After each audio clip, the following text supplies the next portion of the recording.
All right, we got a special episode today. We have David Gunn on the podcast.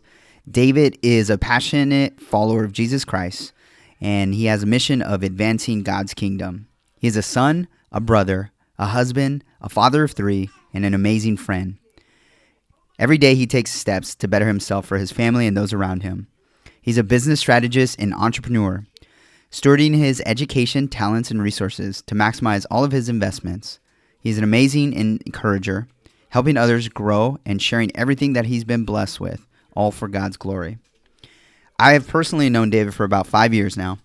Him and I are amazing friends, and his family and my family have grown together over the last few years. This guy is one of the best husbands I know, fantastic father. He and his wife manage multiple streams of income, including an Airbnb. They are leaders in their church, and he travels internationally for his company as a top executive. To say the least, this guy is busy, but he does not let that get in the way. As you'll hear from his podcast, he is very intentional with every area of his life, and he has the results to prove it. Listen up. It's going to be a great podcast. We are the Underground Heroes Podcast. I am your host, Sammy Villanueva. I am with my brother and my co-host, Brandon Holder. We are the founders of Heroes, the men's mastermind. Brandon, why don't you let the audience know why we started the Underground Heroes Podcast? Absolutely. You know, guys, in a society where men are left alone, leading to destruction and praised for being self-made men, the Underground Heroes Podcast recognizes that alone we are simply human. But by listening and interacting together, we can be heroes. Underground Heroes is a one-of-a-kind podcast, telling the stories of men who are fighting in the trenches of life in the midst of discovering their full potential. This podcast stands alone, and it is unlike so many other podcasts that only focus on those who have arrived. With each show, we aim to inspire, connect, and give hope by highlighting in real time those in pursuit. I don't need recognition. I'm on a mission. I'm paying dues. I'm in position. All right. Well, welcome to another episode of Underground Heroes. And the purpose of this show is really to highlight the men that are in the trenches. I joke around constantly talking about, right now in the podcast scene, there's about 7 guys that just go on each other's podcasts. They're hugely successful. They talk about their latest book or their latest million. Now, don't get me wrong, that's fantastic, and I can learn from these guys, but what we want to do here on this podcast is highlight the men that are going to be those men in 5 years, 10 years. But we want to get as close to the journey as we can. And so this is what this podcast is supposed to do. My name is Sammy Villanueva. I'm the host of the Underground Heroes podcast. I'm here with my co-host, Brandon Holder. You want to say what's up, Brandon? Hey guys, welcome to Underground Heroes. Excited to be here tonight. Sweet. And then we got a special guest tonight with us, David Gunn. Dave, you want to say hi? Yeah, good evening. David Gunn, nice to meet you all. Happy to be here, guys. Sweet. Right, we're actually over here in Lake Havasu, Arizona, having a blast with our family. And just had a great day on the lake today, out in the sun, soaking it up and just, having fun with our families. You guys tired? It's a little late right now, right? It's like 10 o'clock. I just got a burst of energy now, right now. There you go. The sun can only take so much out of us. Right? It's interesting. This is our we'll be transparent. This is our second time recording, right? And it's just it's a blast. I think it's an amazing experience to be here talking, but at the same time doing our best to make sure that we're connecting with the people that are listening or watching. Yeah. What's up? I added that because last time I watched the video, it was like we didn't acknowledge the camera at all. We just kept looking at our guests. Anyway, let's dive into today's episode and really do our best to tell David's story. David's a good friend of mine. He feels like he's a part of my family. My wife, his wife, are literally in sync with like having babies. So yeah, we've known each other for a while, but we'll get into that a little bit more here later on. We're just gonna do our best to extract your story, David, and give the guest something to relate to, and just everything that you've been through, how you've gotten yourself to where you are today, and I think more importantly, where we're going in the future, right? What you see for your family, your business life, and anything else. Absolutely. So one of the first questions that we want to ask you, just to give the listeners a little bit of history of who you are and some context, what would you say were some key events that created the man that you are today from your upbringing? Sure. Yeah, so that's a big question. As I think back, so I'll give you a little bit of background on just where I was born, my family life, and just perspective on, I guess, who I am. And so, 31 years old now. We grew up the younger years in Hawaii, actually. And so my dad he was then a full-time pastor. And so he was an associate pastor at a big church in Hawaii. And so we lived the church life fully, basically day in, day out. Every service, we were there. Every volunteer event, we were there. And so that really shaped my life significantly. God was always first and foremost. Family life revolved around church. Because we lived in Hawaii, we didn't have very many family members that lived close by. And so church became family. And so that was the younger years. In 97, so at the age of 10, we moved out here to Southern California. So you were there quite a big chunk of your younger life, huh? Yeah, first 10 years. What island were you? Oahu. Oahu? Yeah, out of Mililani. Nice, man. We're actually going out there in May. Oh, you guys are going to May have a blast. 1st to 6th. Yeah, Oahu. It's going to be like my 3rd time down there, but It'd be fun. And so when did you, and like, were you born there? So my family moved there, I'm trying to remember the year, but early 80s. Okay. My sister, who's older than me, was born there. Okay. Then my grandma on my mom's side fell ill around the time that I was born. And so my family moved back to California for a couple of years. During that time is when I was born. And then we ended up moving back. And so I was actually born here in California. Okay. Aside from the, growing up in Hawaii and being a part of the pastor's family, like what other things were in your background growing up in Hawaii? What do you remember about it? Hawaii was great, man. I'll tell you. It seems Paradise, like right? yeah, I'll tell you. So I'll tell you a funny story. When we first moved out here, somebody's like, "Oh, you grew up in Hawaii? That seems so cool. Do you guys have like McDonald's out there?" Do they have roads? Right, exactly. And I was like, yeah. Oh, when you were younger, when you came back, when you first came back? Totally. And Yeah. we're like, I just smiled because, it seems like the paradise, like so remote, but it's very similar to here. But it's a small island, man. You know everybody. Yeah. You drive 45 minutes any direction. We spent a lot of time at the beach. We loved it, man. We gave a lot to our community. We were part of like a outreach organization, basically through the church, where each Saturday we would go out and we would bring food or bring activities for young people, and that became part of our lives. And so it's good. Was it on the North Shore you grew up? Or? So Mililani, it's like mid or central, Okay. west of Honolulu area. Okay. Yeah. Nice.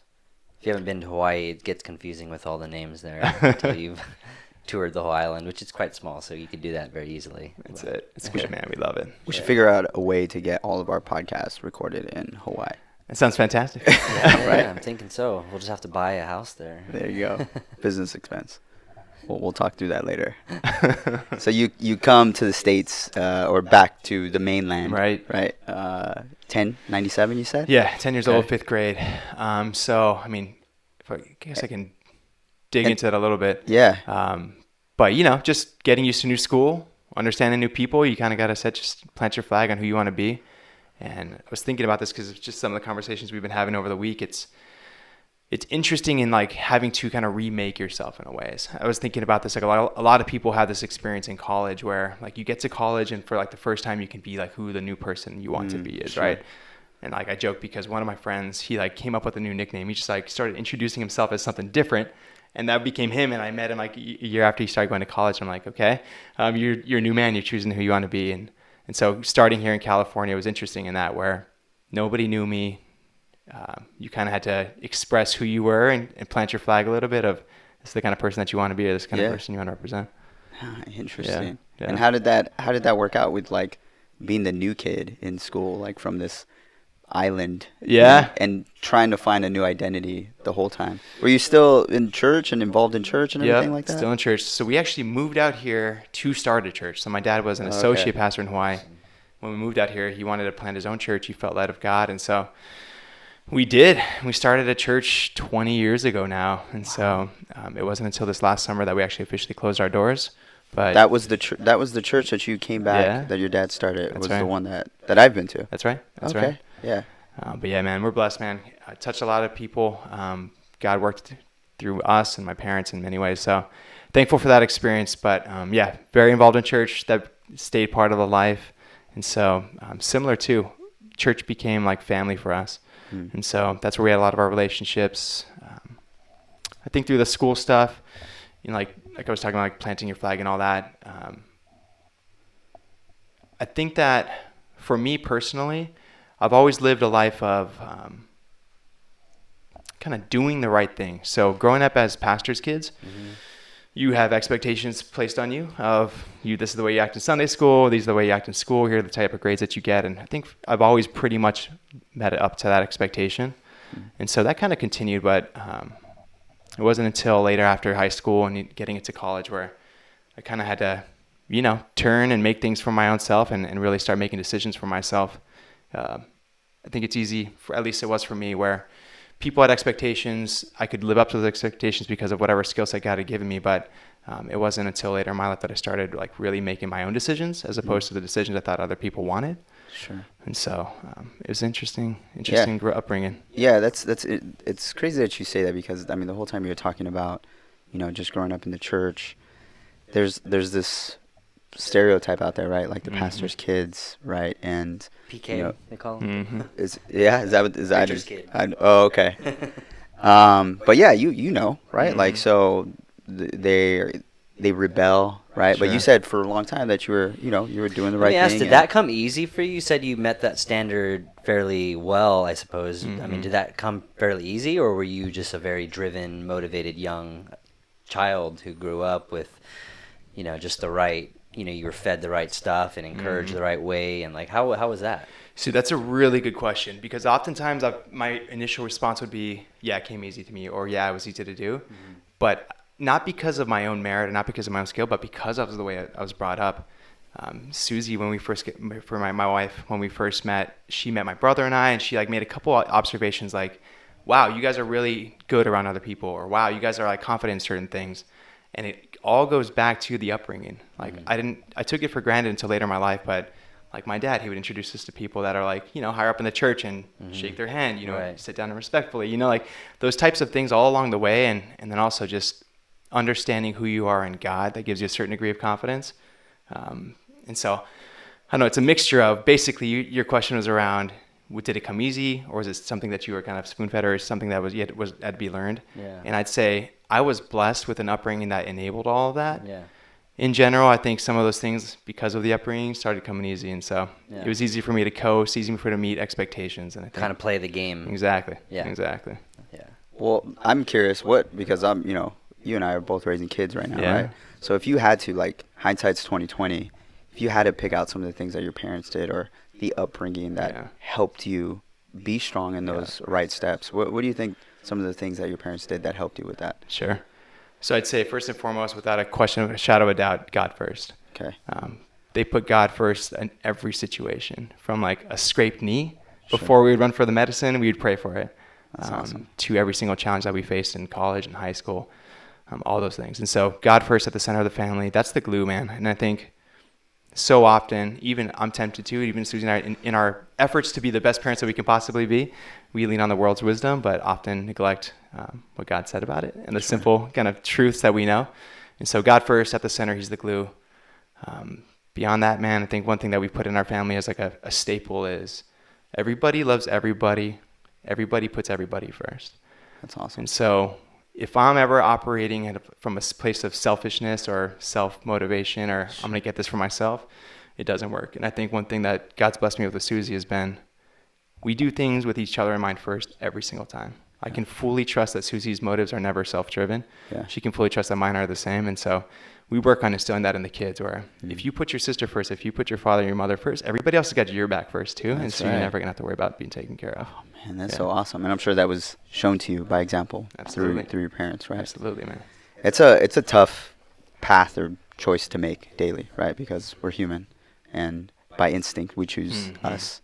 So we have to like go against what's essentially natural to us, to think about the other person constantly, right? Even the cracks of time where it sneaks in always turns into, well, there it is. There's another issue because I've been thinking selfish, Absolutely. right? So, man, I admire you for that. And honestly, truthfully, I admire your parents for doing that. And it sounds like that's, God is your guys' superpower, right? is, man. Like just being there and guiding you guys, guiding your parents, and then giving you the power to move through your young years with such confidence and knowing who you are. That's right. That's right. So you said you went through high school. What high school did you go to, by the way? South Pasadena High School. South Pasadena, Not far okay. from Eagle Rock. Yeah, man. We're like neighbors this whole time. That's it. We finally got brought together. I love it. Right? Absolutely. We got an interesting story how we met, right? That's it, man. You want to tell it? Sure. Yeah. Pressure's on. Yeah. I'm like, do you remember? That's it. Better. Yeah, no, I think so. The crux of it all. So Susie is my wife. Susie went to school with Sammy and Gina, his wife. And it seems like they all are acquaintances, certainly, but never really good friends going through high school. Is that right? Yeah, that's right. And then so Me and Susie ran track, so we had like this mutual deep respect for like athletes. There And you like, go. I mean, I was a pole vaulter, so I was kind of an athlete. Absolutely, Susie was a we're, runner, man. So yeah. But yeah, and then it was actually so after we each had our own kids separately, we learned later that they're born around the same time. So our son Lucas is 4 now, and their daughter Cicely is 4 now as well, a few months apart. But Gina and Susie reconnected at that time, and the kids had a special bond, and motherhood and fatherhood, figuring it out right along those same tracks was helpful to do together. Yeah. And so it brought our families together. It's so awesome. I remember the first night you guys came over for dinner. And we had connected briefly before, but like this was like it's like, oh man, this couple's awesome. Yeah. Right, play it cool. We want them to like us, right? Play it cool. Absolutely. And I was really saying that to me because Gina's super. Everyone loves Gina, right? Like she's like the best, dude. And I'm just like, all right, so I can't be rude. I can't no sarcastic jokes. All right, so like, true. gotta get the plates, get the knives. That's Never right. really do that, but I'll do it What now. happened to all right? that, man? I know, right? It's like friendship courting, right? It's like, oh, what's up? Totally. Yeah, I'll do it all. Now we're friends. Totally, man.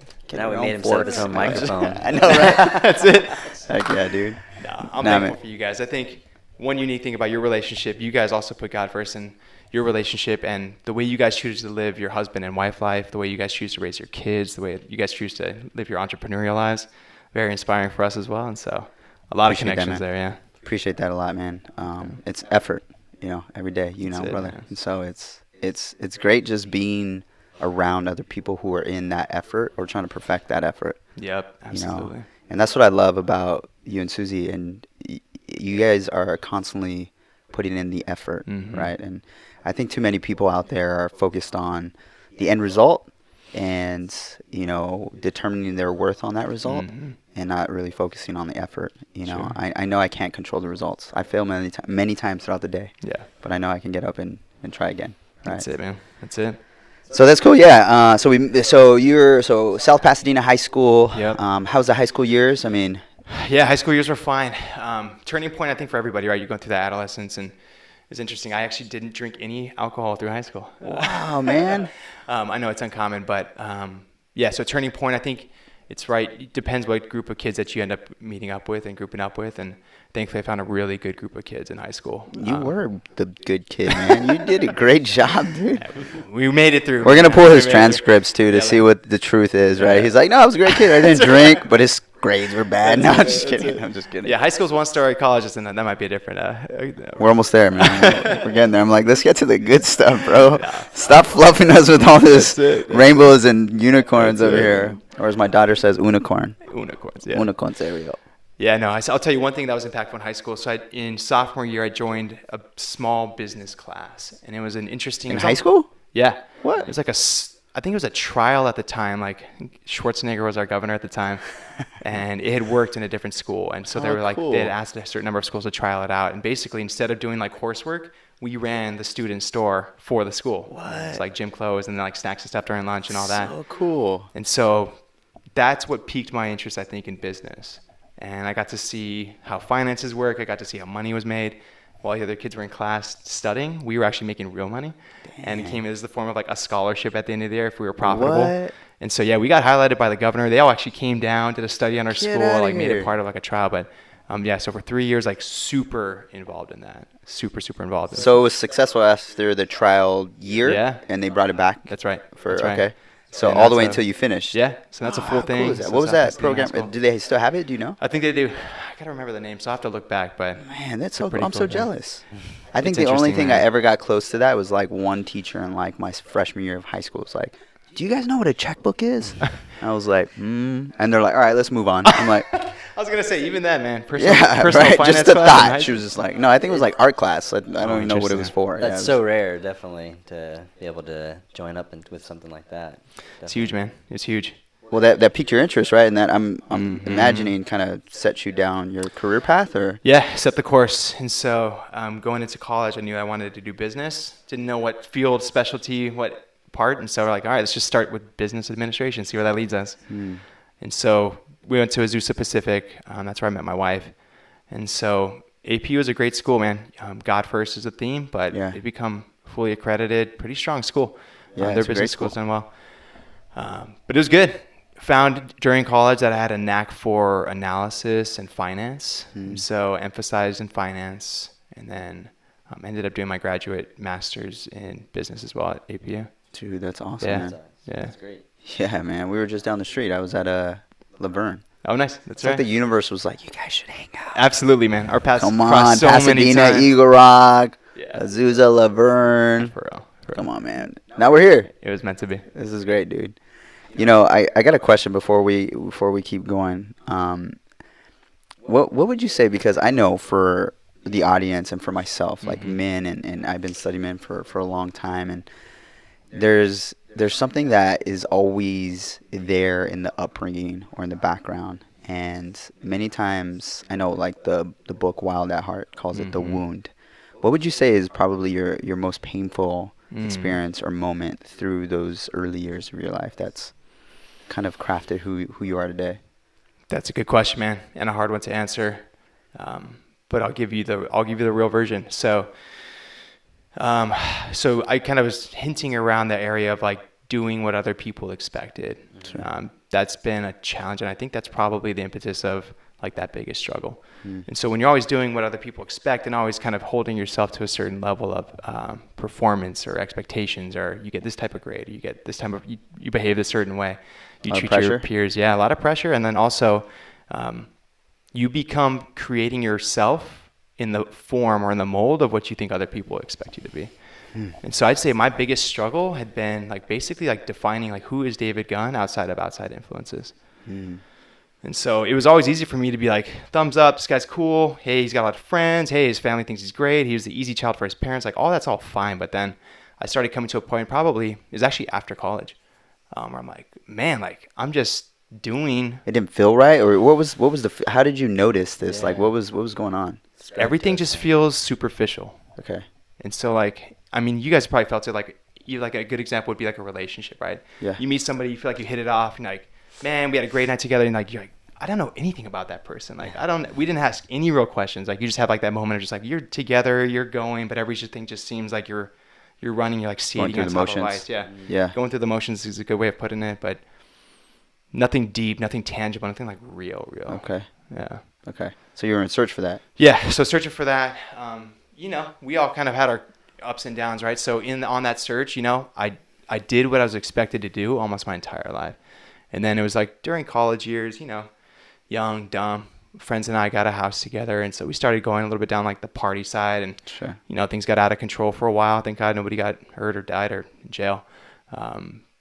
But through all that, that left emptiness as well, right? And so there's still that hole in the heart of like, who am I? What am I searching for? And even though I grew up in the church and I could quote very many Bible scriptures, and I've heard many sermons in my life, it wasn't until probably the age of like 23 or 24 was like I almost had to have a rediscovery. Yeah. And so started digging into my word again, man. Started listening to one impactful person in my life has been Ravi Zacharias. He's a Christian apologist. Yeah.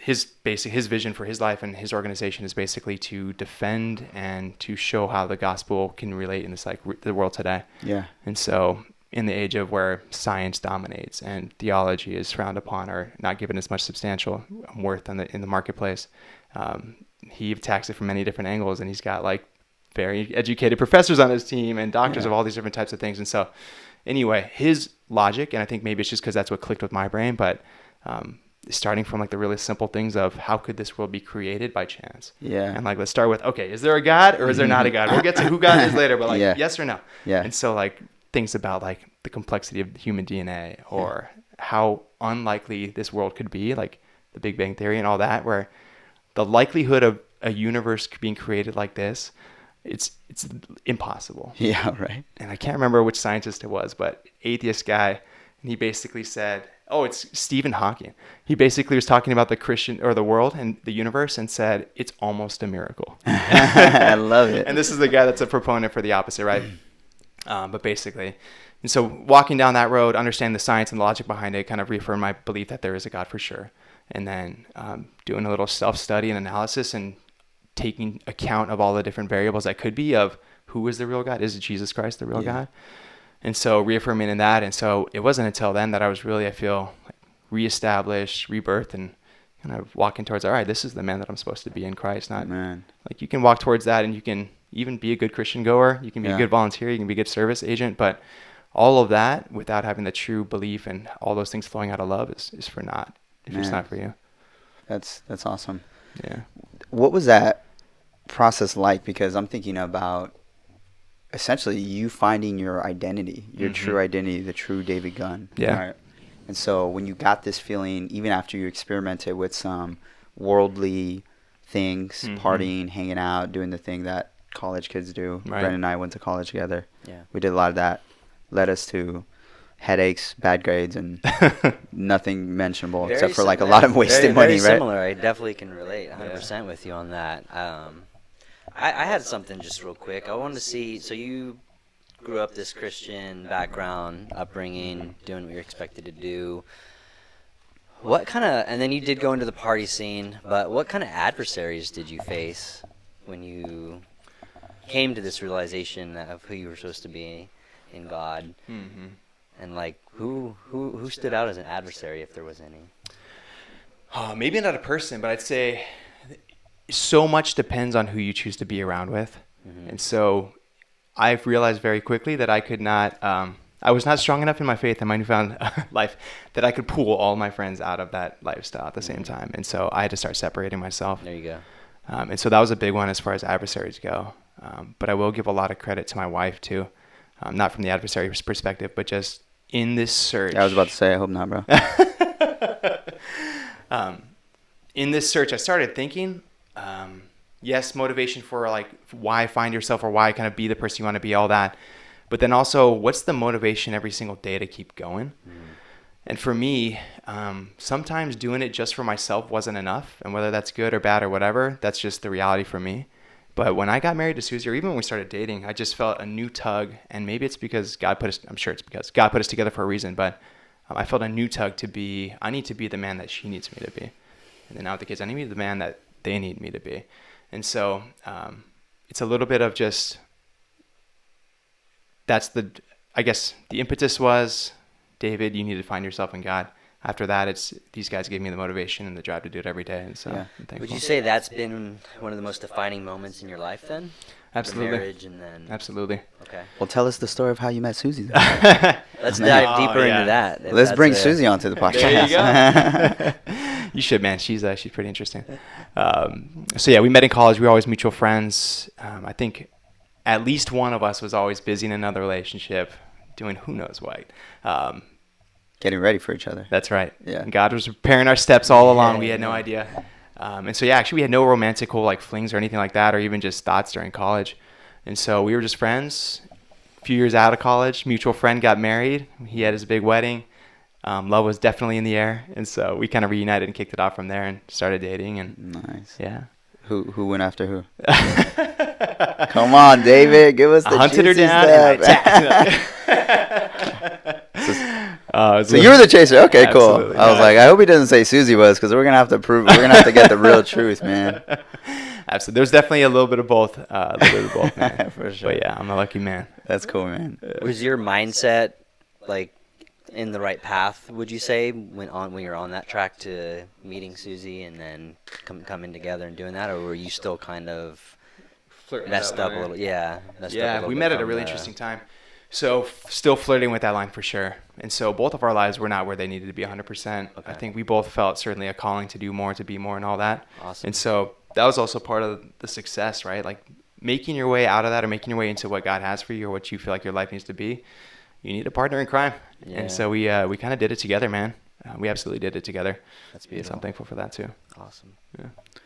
So she was obviously a huge, like almost like, because he asked about adversary, right? And Mhm. I mean, my question was gonna be like, as you were going through that, who were some of the heroes, you know, Yeah. who were helping you along the journey? Yeah. Who else, you know, would you say, maybe even before Susie, helped you as you were trying to identify who David Gunn was Sure, and sure. battling with the, you know, who that true person Mhm. was? Who helped you along that as well?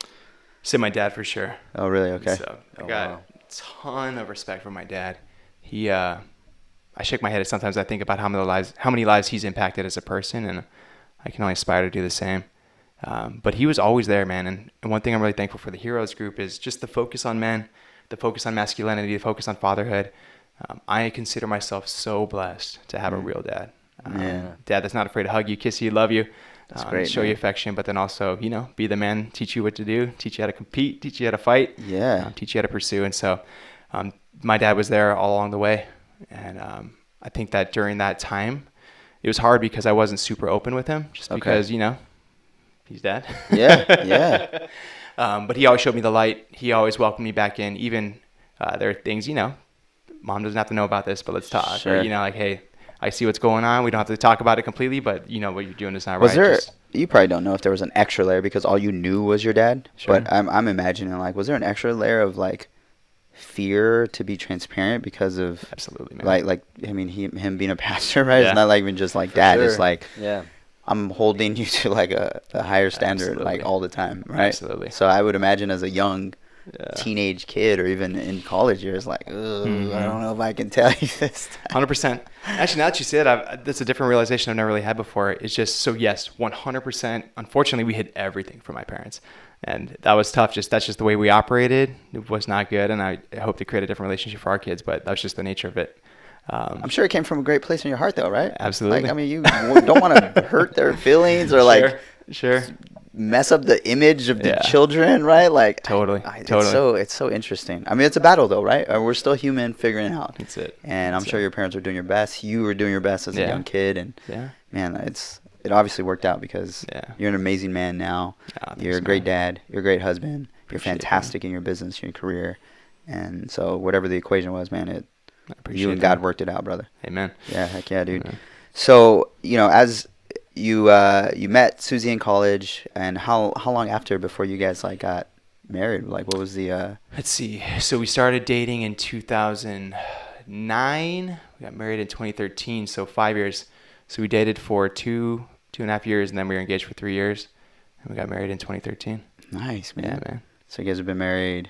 So yeah, 6 years now. Ooh. Geez, 19. Yeah. Man, that's awesome. Time flies, man. Yeah. I shake my head sometimes. I'm like, even saying that sounds funny, but yeah, it's good, man. In your looking back on that, like hindsight, has it been fast? Has it been slow? Does it like, do you look back to the guy who proposed and like the guy you are now, and like, does it seem like Fast, man. ages ago? Or was like, what does that feel like right now? Yeah, it feels like forever ago. I was actually the Google Home. You know, it shows Yeah. you memories from whenever or whatever. It showed me a picture of the day we got engaged, and I was like, oh my God, I can't believe it seemed like ages ago. We've done and accomplished so much, and you know, now with the kids, things go fast anyway. But Uh-huh. yeah, it's gone fast, man. But it's been the most rewarding thing I think it's ever happened to me. That's cool, man. Yeah. And you guys got engaged and married pretty young, right? Yeah, married at. I mean, 20. that's so like, I guess it's all perspective. Yeah, no. Right. Because if we go back 50 years ago, they'd be like, "What? That's old. We got married when we were Totally. 12. Yeah, no, it's on the younger side. Maybe not 12. I don't really know. 25? Yeah, 25. Yeah, Yeah. yeah, definitely on the younger side, man. But it was good. It was certainly the right timing. I think we were both at the right place. It's actually funny. You and I were having this conversation yesterday about just when you're at the right place, you're dating somebody for the sake of, you know, you're looking for the right woman to step into your calling with. You do it for a reason. It's not just messing around. Right. You're looking for somebody, and you know God's going to put you together if it's the right one. I gotta applaud you, man. I give you credit. I feel like you're such a great example of what I want more young men to be stepping into. Amen. You know, I wish I would have stepped into it, you know, at a sooner time than I did. You know, I feel like there's a lot of boys Right. that are older and of age, adult Mhm. age, but then they still battle with, I don't know if I should or if I can, or if I'm worthy, or do I have enough, do I need to live more? Right. And being able to do that and taking the courage and recognizing and being open to like your soulmate and your love and what God's plan was for you. I mean, that's awesome, man. I mean, how did you get the courage to actually, because that's a big deal, man. I'll tell you, man. So in January, there was a conference at our church. There was a speaker named Chris Valaton from Bethel Church that came and spoke. And he's hitting on like almost exactly what you're touching on, that God sparked something in me, man, and I've got a passion for it, a new passion for it. But he was talking about how he feels like this current generation is the most quote unquote fatherless generation. And we talked a little bit about this a couple of days ago, I think. But basically, certainly not literally, right? So in the Civil War, the Revolutionary War, more fathers were literally away. Gone, yeah. Yeah, but the world that's today, fathers are abandoning their kids in many ways, and many kids are growing up without a father. But what it's creating, unfortunately, is what you're describing. That's a symptom of the fatherlessness, where so many boys never got a rite of passage, never stepped into manhood. Yeah. And because of that, they're still flirting with that line of like playful in relationships for certain things, not others. And I feel that it's because they weren't taught that by their dad. And so again, why I'm a big fan of this group and what we can accomplish here is boys and men need to be help stepped up, right? Like not everybody was lucky enough to have a great father or to have great role models that help them grow into certain things. And so we got to help them out, man. We got to teach them the ropes. Just something interesting that I heard just maybe this week, the other day. It had to do, I don't know, maybe someone you maybe even told me, it had to do with abortion though, and how that there's stats that show that there's more abortions when there's a man who's not stepping up in the relationship. Who was that? It's more like That's me, yeah. Yeah, I was like that. So the stat is only 2% of abortions come from a relationship where the father wants to keep the child. That's crazy. Unbelievable. Man. Yeah, and the church and things that some of the leadership at our church is focusing on is political stuff and legislation and how do we stop abortion, right? Like some of the stuff that's happening in New York City recently is just with late-term abortions and all that. I can't even I can do much but shake my head. But anyway, we were talking about how legislatively, that's one thing, that's one different battle, but realistically, if we got the fathers back in the home and chopped 98% of abortions just by having the father figure around, we could start making a big impact. I mean, we can go through all kinds of stats, right? There's an African proverb that says, right, if we don't initiate the boys, they're going to burn down the village. Yes. I mentioned that at one of our last events, live events, and it's not even just the physical village, right? It's the marriage, it's the fatherhood figure.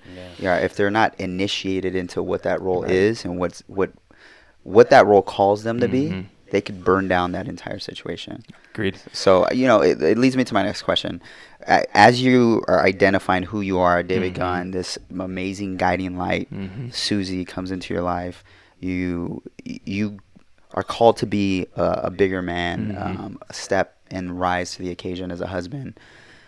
What goes on after that? Is it like all rainbows and butterflies after that? Like, does the identity crisis go away? Like, what were some of the steps or things that you dealt with after that?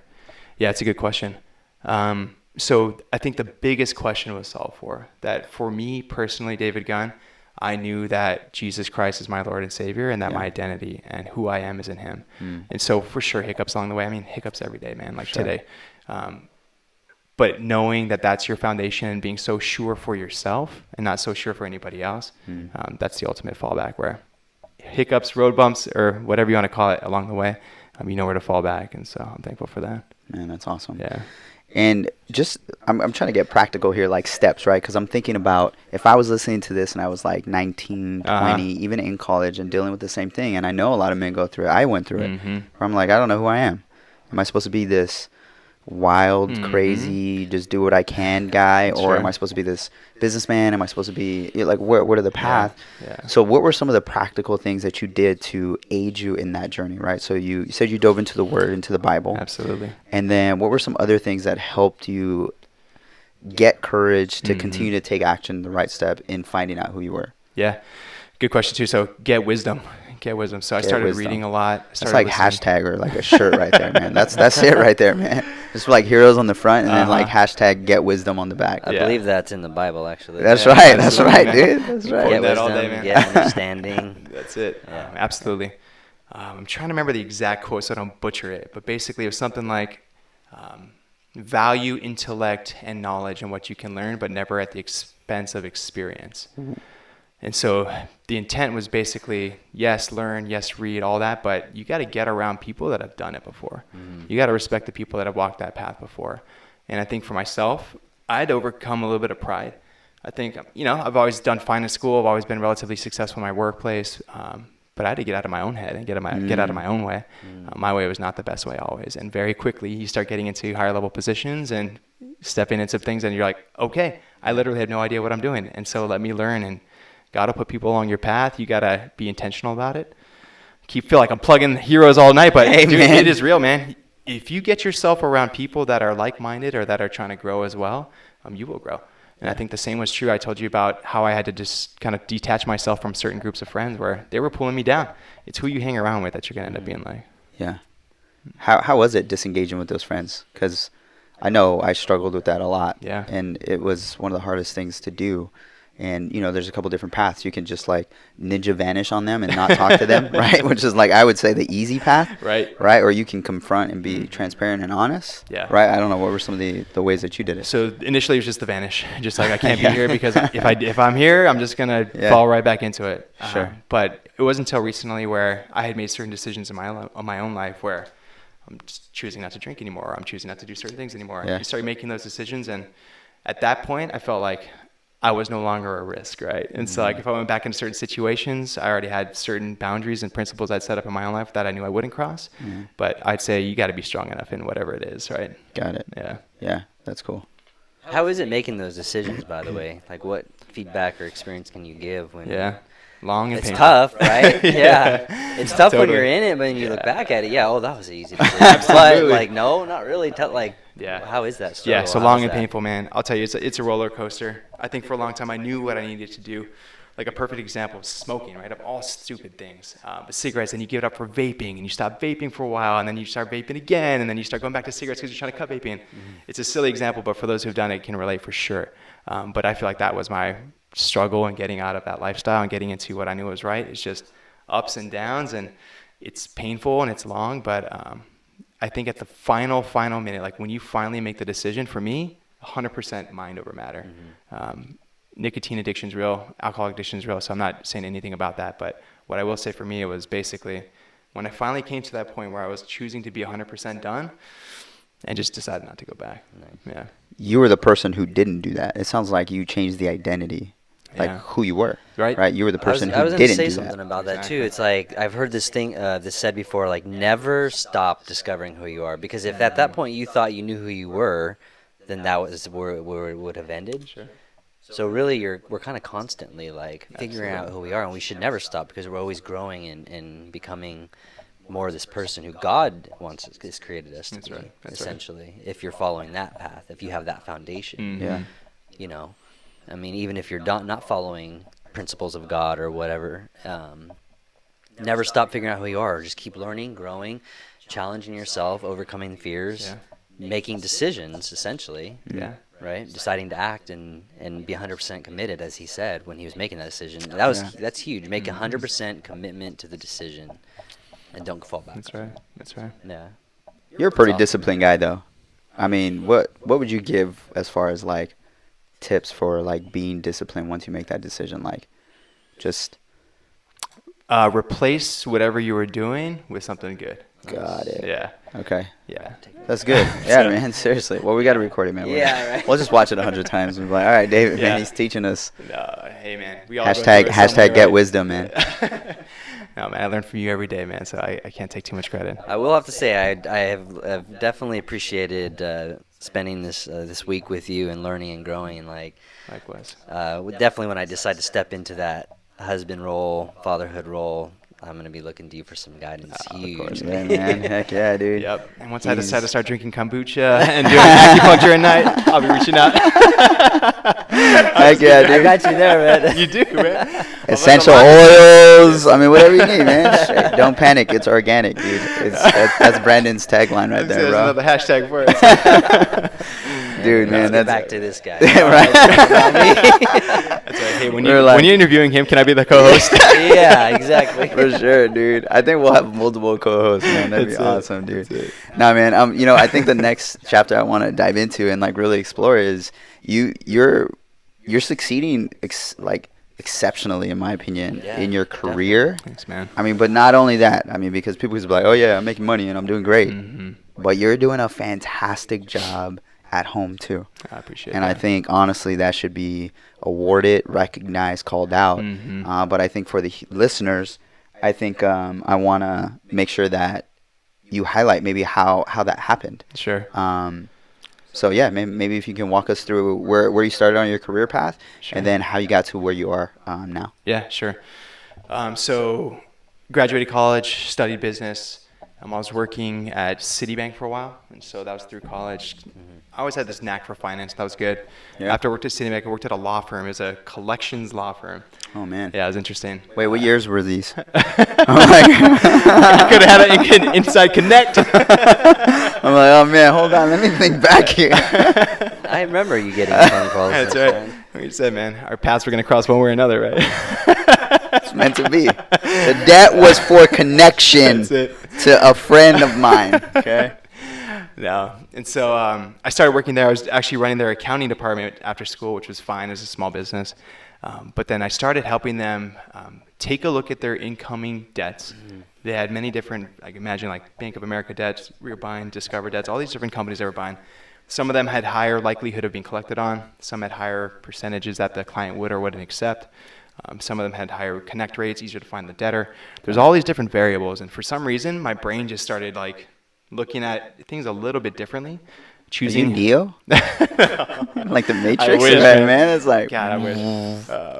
But basically, routing certain types of debt, certain types of people, certain type of people that will respond better to different type of collector or style, and interesting. basically placing it in the places where I think we'd have the highest likelihood for collection. Okay.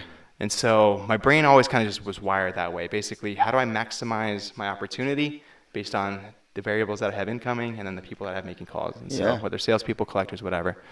And so that was my knack for a while. That was a good gig. It's a small company, and so I think I kind of just tapped out what I could do there. Okay. And so I transferred to a different company called Advantage Solutions. I'm not sure if we'll, whatever. Doesn't matter. So we are a marketing agency that my group works for AT&T. And Okay. so AT&T hires us to do a lot of their customer marketing, Okay. but then also to run sales strategy for a lot of their partner call centers. Oh, okay. And so my growth there has been extraordinary, and I appreciate you recognizing that. But again, all the glory to God on this one. So I started working there, and I had a relatively modest job. I was like an operations leader. Oh, okay. And basically, you know, just doing some operations work, nothing too extraordinary. But one thing that I learned at that collections law firm, there was a guy there. He's Neo. This guy is truly Neo. He literally can just like close his eyes and visualize things.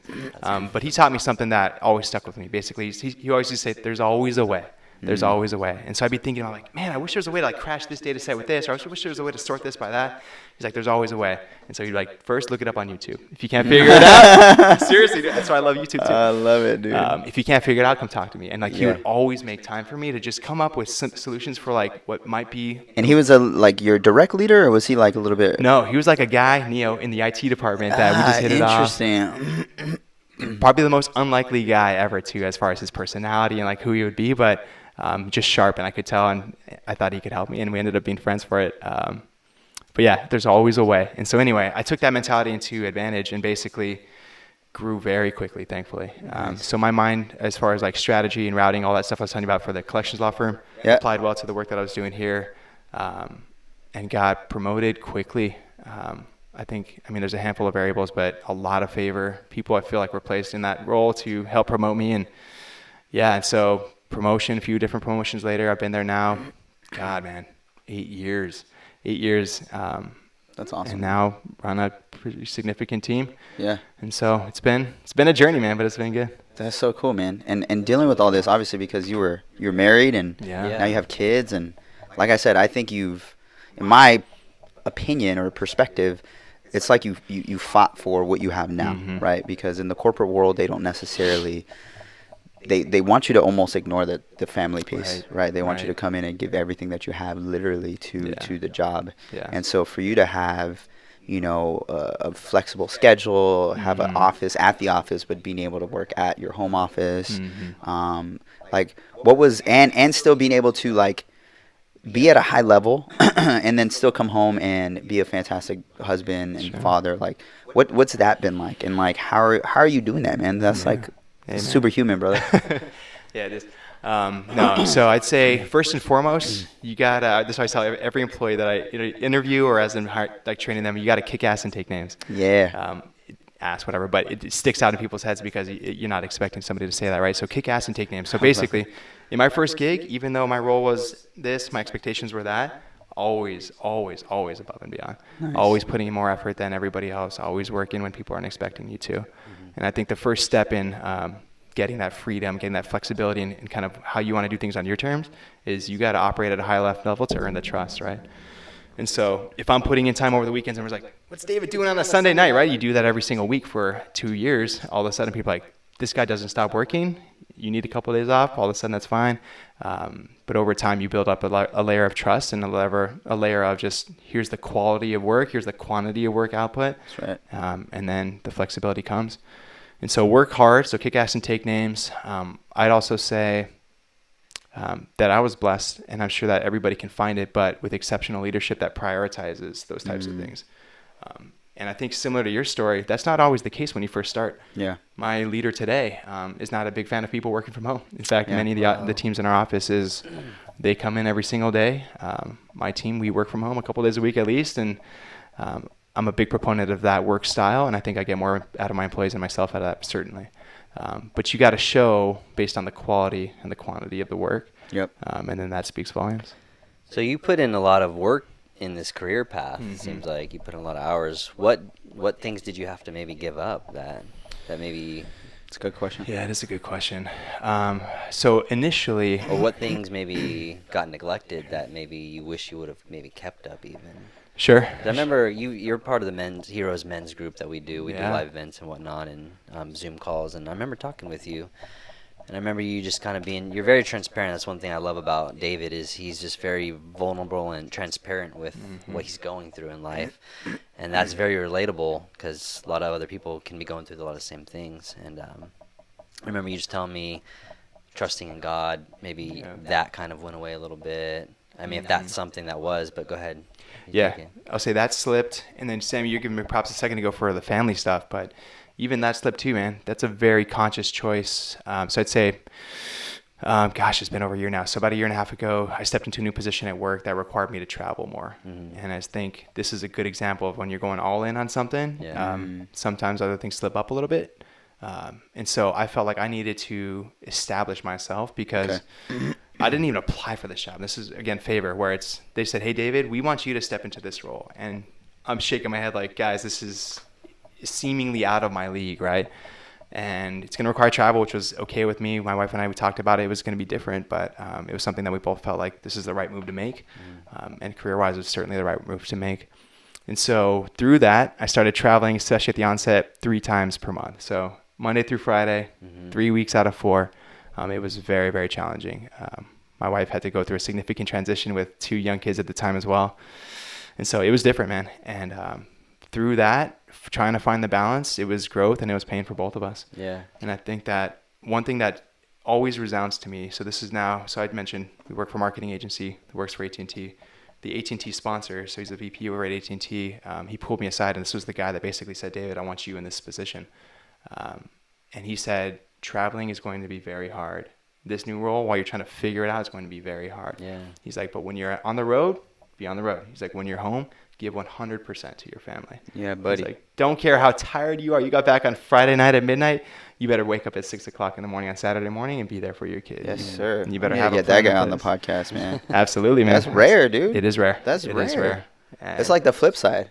It's Totally. like, what? Go home. Stay on the road. What? Right. Yeah. Right.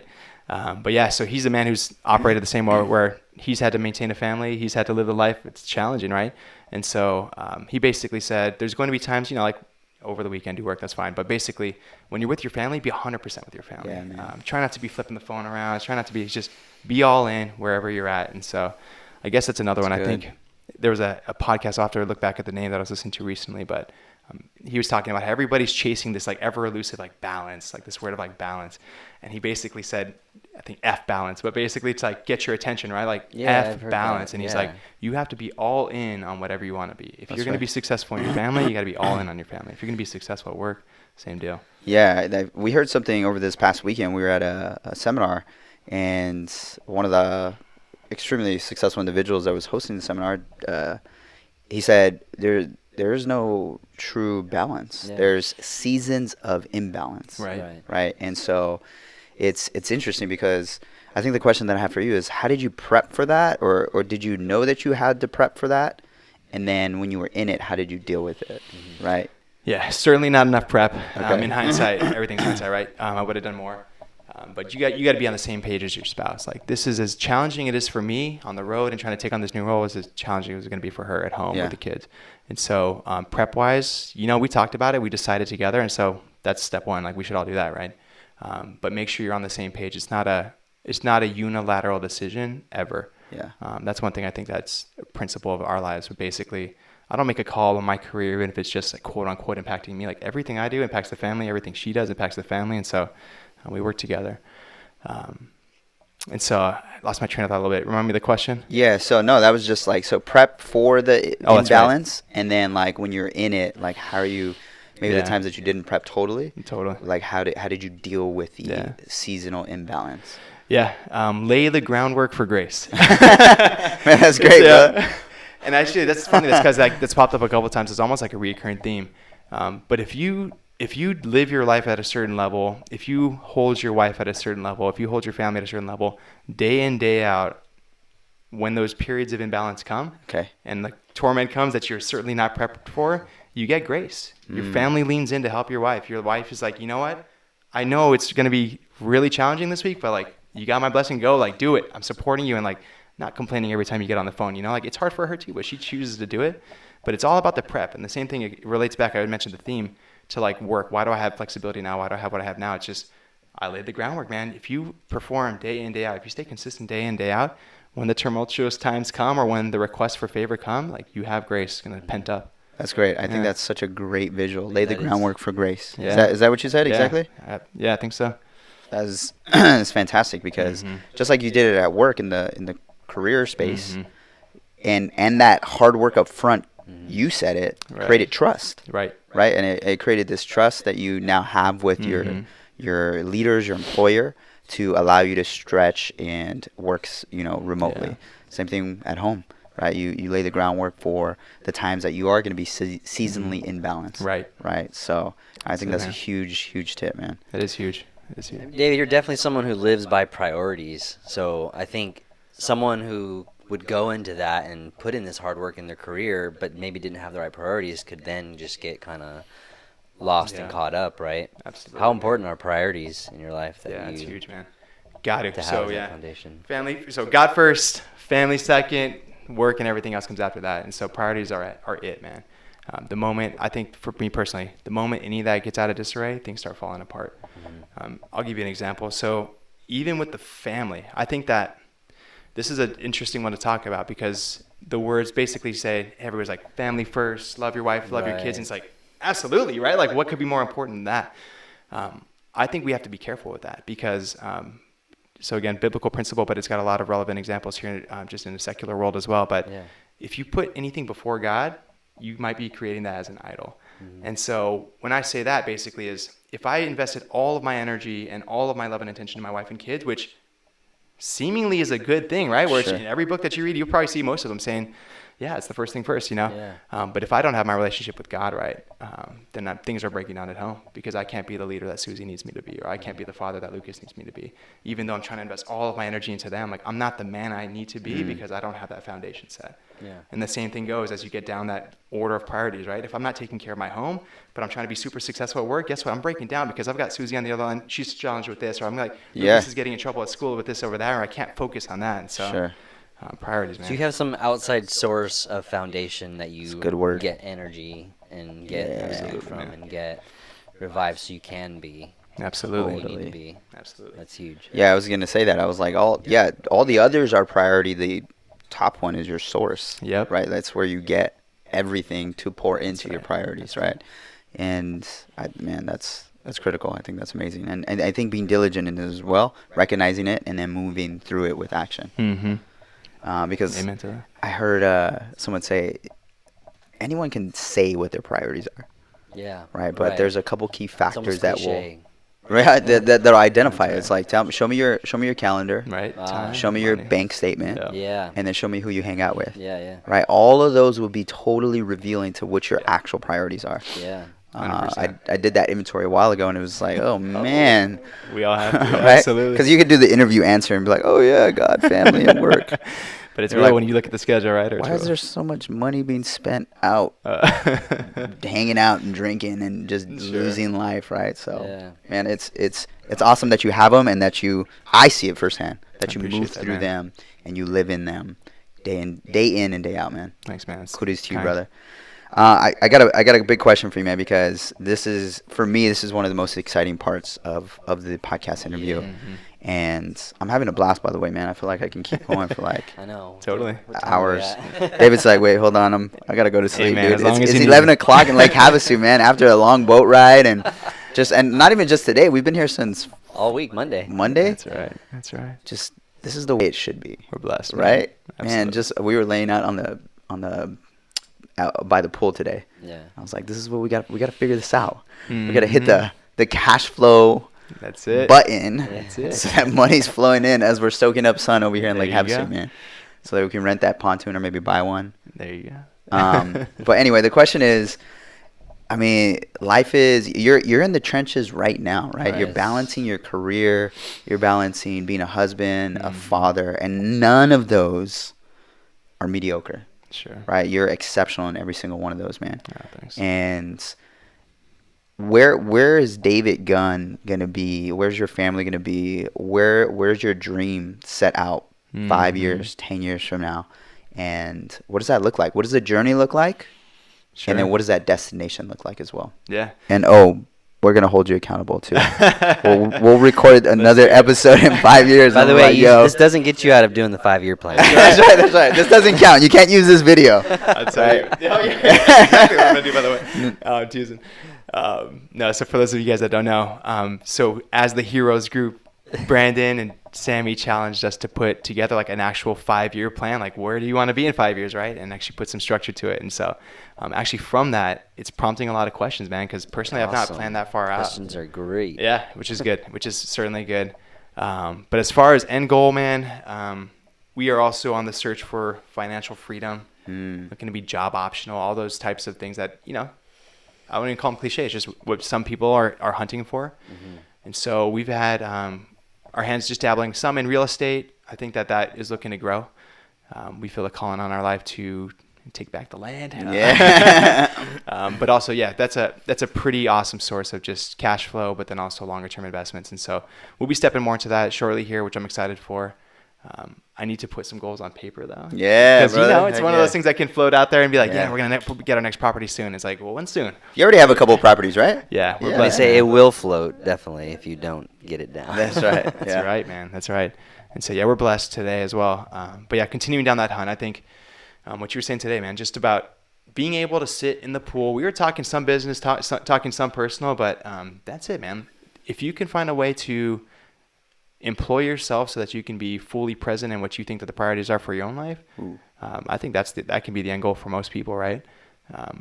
Susie and I have a passion, and I think God's been birthing it in us, certainly for the kids, which is huge for us. But then beyond that too, just for service, right? Like, where do we play a role to help others in our world, right?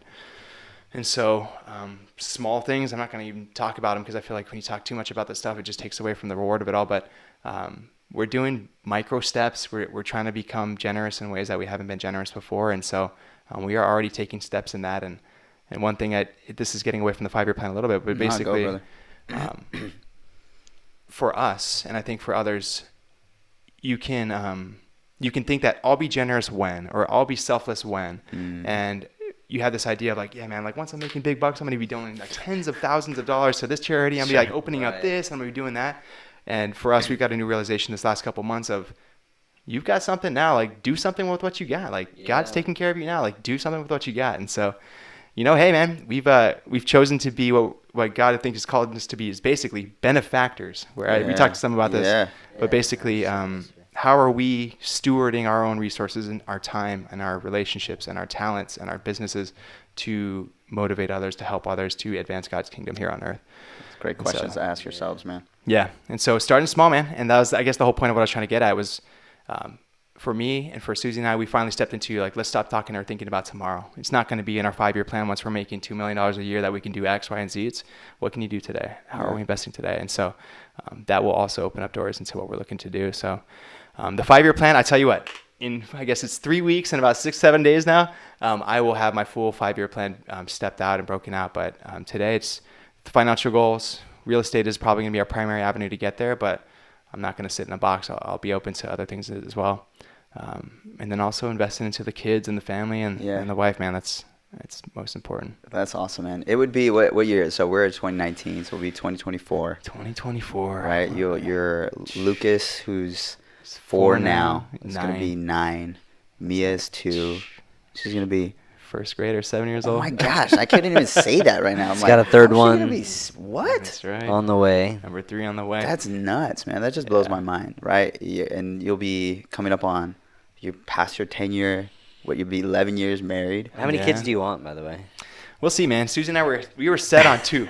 We had our boy, we had our girl. That's a 5-year plan right there. Yeah, no, that's part of it, man. But yeah, we were basically done. It's so funny. We would like say no so adamantly that our family